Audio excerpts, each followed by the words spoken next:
Quel est le vrai visage de l'emploi au Bénin? Qui peut-on appeler chômeur? Que faire pour échapper à la précarité? C'est le chapelet de questions auxquelles répond ici le directeur général de l'Agence nationale pour l'emploi, ANPE.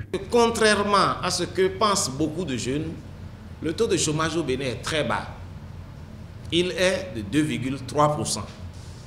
Et le chiffre que j'avance est d'un document, je l'ai amené pour que vous ne m'accusiez pas de tous les péchés d'Israël.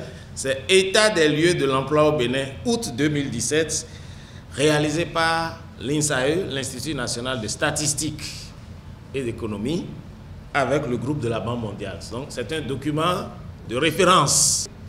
Le taux de sous-emploi est de 72%. Et là, c'est grave. Le Bénin n'a pas un problème de chômage. Le Bénin a un problème de sous-emploi. Mais c'est quoi le sous-emploi?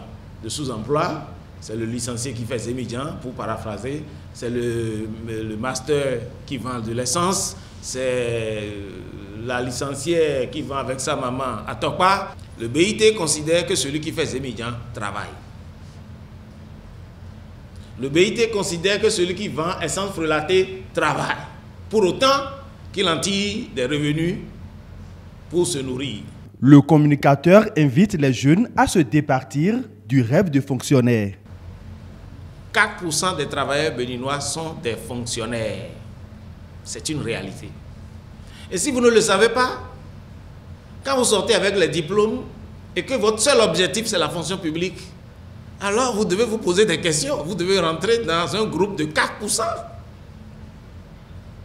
Est-ce que c'est là qu'il y a l'emploi?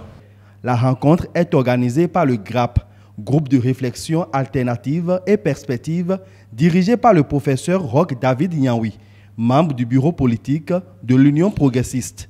Nous avons pensé, avec, je dirais, la disparition des petits partis politiques, nous avons pensé qu'il faut peut-être à un moment donné rassembler des élites et qui puissent réfléchir sur des questions de développement.